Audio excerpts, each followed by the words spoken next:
the show of thrills and spills, of big-time highlights, of long runs. This is Bobcat Blastoff, featuring Week 4 highlights of the Eunice Bobcats' 48-0 victory over the Beau Gators. A talk with head coach Paul Trosclair, and a rundown, as usual, of all the games taking place in the state of Louisiana tonight, as well as last night's results. Hello, everyone. I'm John Beltran, and welcome to Week 4 of our Bobcat Blastoff edition. And it was a blast-off for the Bobcats last week in their trouncing of the Beau Gators in Arnottville. Let's start it off with the very first drive of the ball game. Eunice actually kicked off in the ball game and played excellent defense. 3 plays and 5 yards for Beau, and they had to punt immediately to the Bobcats. The very first play was a 14-yard run up the middle by Tim Freeman. 2 plays later, Freeman again for 11. Then Donnie Bollock decided to put the ball up in the air. It was a fade pattern down the left sideline. A beautiful one, 21 yards to Kyrus Abear, and the Bobcats were in business. 2 plays later, Eunice scored the first points of the game. Had to go in motion to the left. Bollock sprints to the right. He's got room. He might score. He will score. Donnie Bollock, a touchdown from 19 yards out. Eunice leads 6-0. 6 plays, 66 yards at 8:08 of the first quarter with Bollock's extra point. The Bobcats led 7-0. Beau got the ball back and put together a small drive, ran 6 plays, 27 yards, but the Eunice defense stiffened, got the ball back at their own 42-yard line, and just 3 plays into the drive, one of their longest running plays of the game. 3rd and 2. Bollock, will he hand it off? He will. And a big gainer for Swallow. He's gone. He breaks tackles. A 50-yard touchdown. And Joe Swallow has given Eunice a 13-0 lead. Extra point no good. Beau got the ball back in excellent field position at their own 35-yard line. They were able to run 9 plays on this particular drive, amassing 26 yards, and then they had to punt. And the Bobcats came up with a huge special teams play. I'm under a heavy rush. This ball is going to be blocked. Holy! And now Beau is trying to pick it up and run for a first down, and that's not going to happen. Lee Miller, number 99, was the man who made it happen for the Bobcats, and Eunice had the ball at their own 41-yard line. Big plays again. The very second play was a run by Jeremy Reed across the right side for 34 yards, and then 3 plays later, another running back, this time Tim Freeman. Bollock with Freeman in motion. We'll hand it off to Freeman. He's got daylight. He's across the right side. He's going to score. 39 yards. Tim Freeman. Nobody saw him. And Freeman scores. They were hitting Donnie Bollock in the backfield, Barry. Eunice with the 2-point conversion was no good, so they led 19-0 here in the second quarter. Beau then got the ball back on their own 8-yard line, and Eunice held them in just 3 plays, had to punt. But the Bobcats committed a penalty on the punt, so Beau got the ball back. Beau tried to put the ball up in the air. B.J. Thomas was unsuccessful on 2 passes, so this time they had to punt for good. Eunice got the ball back, ran just 5 plays, registering 17 yards, and for the first time in the ball game, the Bobcats had to punt. That was courtesy of Donnie Bollock. Beau got the ball back, but check this defense out. 3 plays and -4 yards, and Eunice had one more chance to score before the half with the ball on their own 34-yard line. 4 plays into the drive, a screen play, the only one run in the game by the Bobcats, and it was very successful. 3rd and 11 for the 41. Bollock with some pressure up the middle, throws a screen pass out the Reed. He's got a lot of blockers ahead. 45, 50, 45, cuts inside. 40, 35, cuts it outside. 30, 25, 20, trying to go all the way. Jeremy Reed will be down at the 1-yard line. That set up Joe Swallow's 1-yard run. 1st and goal from the 1, 19 seconds left. Will Bollock keep it himself? He's done this before. Donnie will keep it himself. He'll hand off, and a touchdown by Joe Swallow. The 2-point conversion was good, and the Bobcats led at halftime 27-0 since they scored that touchdown with just 11 seconds left in the second quarter. First half statistics were very impressive yardage-wise for Eunice. 282 yards on the ground and in the air. Beau with just 66. Well, the Bobcats continued that offensive momentum in the second half. Their first drive, they got it at their own 32-yard line. They ran 10 plays, and then finally, play number 10 was the biggest one. Donnie Bollock with a back split. He will hand it off in the middle. Touchdown, Jeremy Reed. An easy score for him. And Eunice leads 33-0. It would go to 34-0 with the made extra point, I should say. Beau got the ball back at their own 35-yard line. They were able to gain 35 yards on this particular drive, but then trying to drive for more, the Bobcats came up with their first turnover defensively. With one setback, Thomas back to pass. He's got backside pressure. Frank hits him. The pass is intercepted. There is a flag down, and the man holding the football is Roy Guillory. The Bobcats, however, one play later gave the ball back to the Beau Gators, so they had the ball at the Bobcat 19-yard line, and then drove it all the way down to the 3 when Kevin Jones got the ball, and the Bobcats made him pay around the goal line. Hand off in the middle to Kevin Jones, but he is stacked up at the line. Now there's a fumble in the end zone, and I believe the Bobcats have it. Jones was struggling for more yardage, and it has been called a fumble, and the Bobcats have it. Coming up with it is Jimmy Edwards. And the man stripping the football was number 75, Carl Green. Eunice got the ball back at their own 20-yard line, actually putting together a very impressive drive. 12 plays, 61 yards. However, they had to punt it back over to Beau, who could do nothing again. They ran just 3 plays on this sequence, and for the 3rd consecutive possession, committed a turnover. 3rd down. Thomas is back to throw. No pressure. Throws left side. Intercepted. That pass was picked off at the 19-yard line by Jimmy Edwards. Jimmy Edwards would prove to be the defensive player of the game. The Bobcats got the ball back at the Beau 19-yard line off that interception, and Chip Malvo, who had come into the game with the Bobcats sporting a 34-0 lead, then scored his first of 2 touchdowns in this ball game. Hand off left side, big hole. That will be a Eunice touchdown for number 5, Chip Malvo. 15 yards out. Eunice leads 40-0 with 3:07 remaining. They made it 41-0 with 3:07 remaining in the 3rd quarter on an extra point by sophomore Josh Morrow. The Gators got the ball back, and would you believe it? Another turnover. 10 from the 43. B.J. Thomas, 2 minutes remaining. Pitches left. It's loose in the backfield. Harry Frank trying to pick it up. A Bobcat has it. The Bobcats will have it. I see a 7 in there. What number follows the 7? It looked to me like number 70, Kevius Gibbs. And Eunice took advantage. They had the game in hand, leading 41-0, and they were simply just handing off the ball, trying to run out the clock. But that man, Chip Malvo, broke loose again. No, he'll hand it off to Chip Malvo. He's got a huge hole. Malvo across the left side. He's scooting for the end zone. He's got it. 53 yards. Chip Malvo scores. Eunice goes up 47-0. Can you believe it? And Josh Morrow with the extra point again, and the Bobcats won the game 48-0. Offensively on the ground, the Bobcats were dominant, 409 rushing yards. Tim Freeman carried the ball 6 times for 75 yards. Donnie Bollock, 8 for 33. The offensive player of the game, Jeremy Reed, who scored 1 of 2 touchdowns, also had 58 yards as a receiver, 160 all-purpose yards, carried the ball 12 times for 102 yards. Joe Swallow only carried it 3 times, however, had that 50-yard touchdown run. He totaled 59 yards in the game. Casey Pettigo, 2 for 13. Chip Malvo, 5 carries, 83 yards, an average of over 16 yards a carry. James Skinner, number 84, 2 for 7. Andre Hudson, the backup quarterback, was impressive. 3 carries for 33 yards. David Thibodeau had 3 for 4 yards overall in the game. Again, the Bobcats, 44 carries for 409 yards. Donnie Bollock passing was 2 out of 6 for 79 yards. One of those passes caught on the very opening drive by Kyrus Hebert, and then Jeremy Reed, you heard that screen pass he caught for 58 yards. So the Bobcats win at 48-0, but a much tougher opponent tonight in Alexandria. They nearly cracked the top 10 in Class 4A, and when we come back, we'll talk a little bit about the Alexandria team with head coach Paul Trosclair. That's following this timeout on your home of Eunice Bobcats football. This is KJJB Supersports.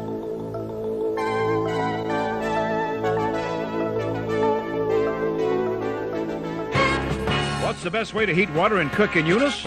The best, most cost-efficient way to heat and cook in your home is with inexpensive natural gas. Natural gas burns clean and is by far the most popular way to heat and cook in homes throughout the Eunice area. For further information on the advantages of natural gas in your home or business, contact your favorite heating and cooling contractor. Natural gas in Eunice, it's the natural thing to do. Oil Express Express, 1530 West Laurel in Eunice, has good news for all automobile owners. You can get Castrol Oil, the standard of performance motor oil, at Oil Express. With a 10-minute oil change, the qualified staff at Oil Express also checks for fluid levels in the brakes, power steering, transmission, and radiator. They can help you maintain the top performance of your automobile with preventative maintenance on your car. Oil Express is a recognized Castrol distributor. See the guys at Oil Express for your next oil change and ask for Castrol. Let's talk with the head man of the Bobcats, head coach Paul Trosclair. Coach, this game was a game to establish some offensive consistency, and your team did that. If you could run the same offensive strategy every single game in terms of passing as few times as possible and just running the ball, would you be able to do that? If we could get away with it, we would. We'd try it. But, when you control the ball like that, it makes it a lot easier on everybody concerned, but we don't anticipate that anymore this year. Now, the two passes you did complete were a fade pattern to Kyra Saber and that screen pass. At the high school level, I really don't see the screen pass thrown a lot. I guess it's because of the difficulty, but Donnie Bollock did a wonderful job of disguising it as a screen, and then Jeremy Reed and the offensive lineman took it from there. Yeah, offensive lineman really did a good job once we completed the screen, because what happens a lot of times on the screen is the offensive linemen miss their blocks downfield because they're facing those athletes in the secondary. But our kids knocked a couple of people down, and Jeremy, I thought, scored on the play.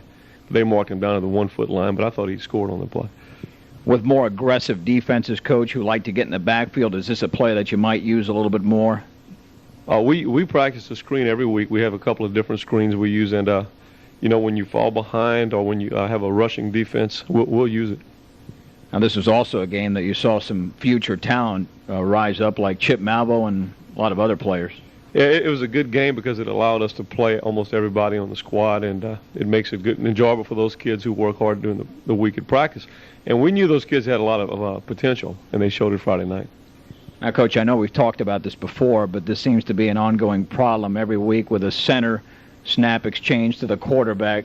Is Donnie simply pulling out too early, or what's the story there? Well, we think there was a combination problem. They had a slanting nose guard who we worried about all week long, and our center was in a hurry to get in front of him, and our quarterback didn't get under deep enough. So we think we've corrected the problem, but you never know until Friday. Now, defensively, Coach, just about every player touched the ball. You had Harry Frank knocked down a pass. Lee Miller, I believe, was the man who blocked a punt. You had Roy Guillory, Jimmy Edwards intercept a pass. Kevius Gibbs recover a fumble. Looked like Carl Green was the man who stripped the running back at the goal line when Jimmy Edwards recovered the fumble in the end zone. Is this something you teach in practice in terms of kids not only fundamentally making tackles, but perhaps if they can strip a ball from an opposing player to try and do that? Well, we have a couple of kids that are pretty good at it, Harry being probably number one with his long arms. He can reach and knock the ball out. But, if you gang tackle, if you hit somebody hard and aggressively, you have a chance to force fumbles. And our kids are aggressive, so we're pleased with the way they're playing. Coach, is it tough at this point of the season to gauge the progress of your team? The only reason I say that is because you started out with Opelousas, who's now an 0-3 team. Then you face a very good Jennings team, 2-1. Then, of course, you have the Beau Chene team who struggled. Now you've got a pretty good team in Alexandria. Then you go to a Tioga team who's having a down season. And then the toughest team on your schedule, O.P. Walker. So is this lack of consistency in your schedule a little bit tough for you in terms of gauging your team's progress? Well, we don't base everything on the other team. OHS had a great defense, and we made a lot of mistakes in that game, and we had a chance for a blowout. Jennings won 30-13 last week over Cecilia, who's always been, the last 10 years, been a fantastic team. So we know Jennings had a good football team. So, we rushed for 420 yards against Beau Chene, and so we feel like we're making progress. Like I said, we have standards that we hold our kids up to, and they've been living up to them. Speaking of good football teams, we know one thing about Alexandria is won their last two games. They can score, and it's going to be a big-time challenge for your team defensively. They have a great offensive plan. Coach Stoker's been there for years, and they attack every part of your defense. You can't just focus on the running game because they have a great passing attack. Their receivers are healthy and very quick, and it'll be a real test for our guys this week. Because of their offensive outburst, especially the last two games, does this call for a more comprehensive defensive strategy for you? Well, we've had to work really hard, and we've had a lot of defensive work, and we're trying to use a couple of different things. But basically, we'll still be in our same defense. And, we need pressure from Harry Frank and those defensive linemen on that quarterback. If we can't get pressure, our cornerback's going to be put in a bind. Could this be the best offensive team besides O.P. Walker you play all season? And this would be a great tune-up for your defense, especially for those upcoming district games in a few weeks. Well, I tell you, I think the best offensive team we're going to play is down the road, and I think it's going to be Crowley. And everybody's looking at Crowley as 0-3, but I know what's going to happen. Crowley's going to be a force in our district. Now, is Crowley perhaps underrated because they're 0-3, but they played 3 very tough teams, notable teams, and they could sneak up on some people later on in the season.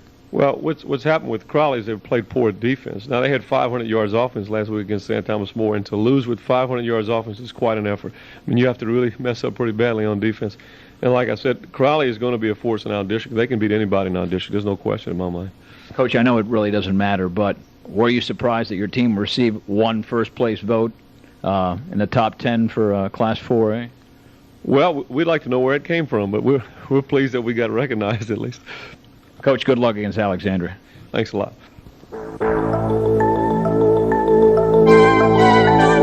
And when we come back, we will look at the rest of tonight's schedule throughout the state of Louisiana. That's following these messages on your home of Eunice Bobcats football. You are listening to KJJB Supersports.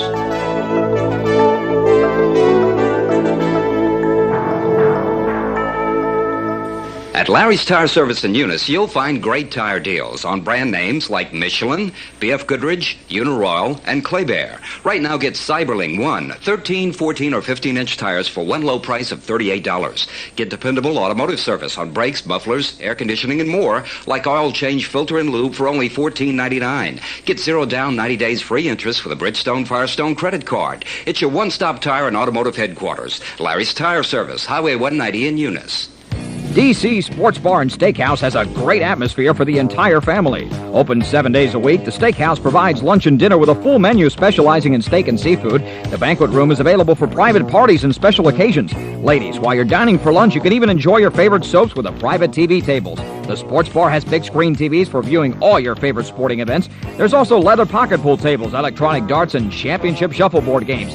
DC Sports Bar and Steakhouse, West Laurel and Eunice. Visit them soon.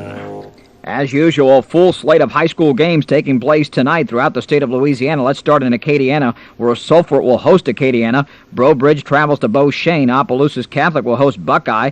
Bunkies at Grand Como at home to Karen Crow. Catholic of New Iberia travels to Northwest. Undefeated Port Barre is home to Church Point. Elton will travel to Sacred Heart in a District 5-1A thriller.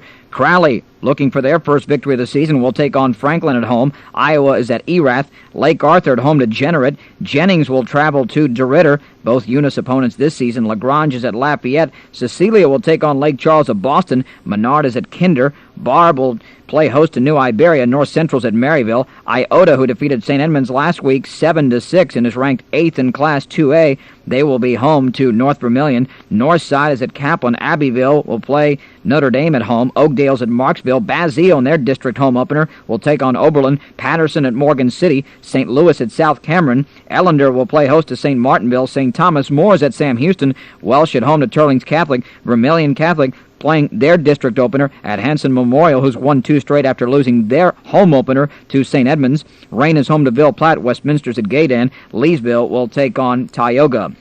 Other games throughout Louisiana: Bishop Sullivan's at Walker. Denham Springs host to Broadmoor. Capital will play McKinley at Memorial. St. Amant will play Catholic at home. East Ascension is also home to Central. Glen Oaks will play Bel Air at Olympia. Baker at home to Terra. Woodlawn is at Lee. And Zachary plays at Estroma. Booker T. Washington of New Orleans will be at Plaquemine. Parkview Baptist at home to Berwick. Catholic Point Coupee is at Avoyelles. Brookhaven will host Central Private. Christian Life is at Northeast. University hosts Clinton. Episcopal is at St. Helena Central. Boothville of Venice plays host to Falls River. Green Oaks travels to Southern Lab. Point Coupee Central is home to Jackson. Jules Sumner's at Live Oak. Redemptorist will take on Livonia. Lutcher's at Port Allen. Crescent City Baptist home to North Iberville. Silliman is at Simpson Academy. West Feliciana in their own backyard to Vidalia. West St. John at Donaldsonville. White Castle will play at Brusley. Albany is at Belle Chase. Amite will play host to Assumption. Bogalusa is at Franklinton. Thibodeau will play at home to Destrehan. Fontainebleau is at North Shore. H.L. Bourgeois will take on Hanville at home. Hannon is at South Terrebonne. Kentwood at Independence. E.D. White will play host to Landry. Mandeville is at Salmon. Hammond home to Opelousas. Patterson at Morgan City. Loranger home to Pine. Redeemer Seton travels to St. Charles. Vanderbilt Catholic will be at home to Riverside. Slidell will play Covington at Covington in their district home opener. South Lafourche is at East St. John. Patterson home to St. James. St. Martinville is at Eleanor. I believe we mentioned that before. Ponchatoula at home to St. Paul Covington. Terrebonne is at Central Lafourche. Springfield plays home to Varnado. Peabody at Washington Marion. Gina is home to Pineville. And Winfield will be at Bolton. Several games were played last night throughout Louisiana. Ascension Catholic over Dunham 35-7. Woodlawn of Shreveport was bombed by Byrd 42-8. Delcom, after closely losing last week to Basile 14-12, this time was routed by Central Catholic 33-8. Crowville 15, Wisner 12. John Aird by a touchdown over Grace King 21-14. St. John Plaquemine loses by 16 to Laurelville 28-12. McDonough 35 over Kennedy 19-6. Louisiana School of the Deaf loses to Montgomery 28-7. Ouachita routs Carroll 51-18. Pope John Paul by 28 over St. Thomas Aquinas 35-7. Waterproof bombs Davidson 48-14. Sterlington loses to Winsboro 19-14. And Abramson and Douglas was postponed due to field conditions. While we have some time, let's go through the high school football state polls. In Class 5A, West Monroe received 7 first-place votes, and they are first. Shaw with 2 first-place votes is second. Karen Crow received 1 first-place vote. They are third. Catholic of Baton Rouge follows in fourth, followed by Neville 5th, LaGrange 6th, Lafayette is 7th, 8th is Ouachita, 9th is Byrd, and 10th is Barbe. Also receiving votes were Salmon, Ruston, Slidell, Hahnville, Acadiana, Brother Martin, Central of Baton Rouge, and West Jefferson in that order. In Class 4A, John Curtis tops the list with 7 first-place votes. Wassman is second. They had a first-place vote. Northside, despite no first-place votes, is third. Broadmoor and Eunice each received a first-place vote, and they are tied for fourth. O.P. Walker, which will take on Eunice October 10th here in the Prairie Cajun Capital, is 6th. St. Thomas More 7th. 8th is Bastrop. 9th is Carroll. 10th is Northwood Shreveport. Other teams receiving votes. Alexandria, tonight's opponent, received 22 votes, so they will be in the top 10 if they can win tonight, that's for sure. DeRitter with 19, Franklin with 18. Other teams receiving votes: Capital, South Terrebonne, Baker, St. Martinville, and Pineville. In Class 3A, Evangel first with 9 first-place votes, followed by Independence, Amite, Farmerville, St. James, Notre Dame is 6th. Spring Hill, Westlake, Kaplan, and Parkview Baptist rounds out the top 10. Other teams receiving votes: Rayville, Marksville, Jennings, Winsboro, Brobridge, Benton, Grant, Rain, Faraday, and Cecilia. In Class 2A, South Cameron first, Northeast second, third is Port Barry, fourth Newman, followed by Homer, Pickering, Riverside, Iota 8th, West St. John 9th, Oak Grove 10th. Other teams receiving votes: Ouachita Christian, Turlings, McCall, Monty, Jonesboro, Hodge, and Ridgewood. And in Class 1A, Kentwood is first, unanimously, with 10 first-place votes. Central Catholic second, followed by Sterlington, Logansport, Haynesville, Lauraville, Southern Lab 7th, Elton 8th, Newlanton 9th, Vermilion Catholic 10th. Other teams receiving votes: Grambling, Cedar Creek, Sacred Heart of Ville Platte, Basile, Westminster, Cotton Valley, Delcom, St. Mary's, LaSalle, Sarepta, and Dunham. When we return, guess what, folks? It's the start of tonight's game. King Carl Derwan will be back with Steve Turner. The Eunice Bobcats at 3-0. Alexandria at 2-1. Should be a great one, and you'll listen to it following these messages on your only network for Eunice Bobcat football. This is KJJB Supersports. Every parent wants their child to have a beautiful smile, and every child should have a healthy one. Unfortunately, dental and jaw abnormalities do occur. Jaws that are too wide, too narrow, or even crooked could hinder a young person's permanent teeth. Early interceptive treatment at Smiles Ahead can help to prevent these problems. At Smiles Ahead Family Orthodontics, they want to help. Contact Dr. Ian Harkins or Dr. Kirby Guidry and ask about our no-money down payment plan. Smiles Ahead Family Orthodontics. Call 457-8596 or 1-800-896-5313. St. Landry Homestead Federal Savings Bank has 3 locations to better serve you: Eunice-Alexandria and Port Barre. They specialize in residential loans with the lowest interest rates in many years. St. Landry Homestead Federal Savings Bank also has consumer loans of all types. At St. Landry Homestead, all loans stay local since it's run by local people. St. Landry Homestead Federal Savings Bank, Eunice, Port Barre, and Opelousas, member FDIC. Pure gold means good old rock and roll. KJJB FM Eunice, Louisiana's Prairie Cajun capital. The home of real country music. We're country and Cajun. Proud of it, too. We're KEUN Eunice.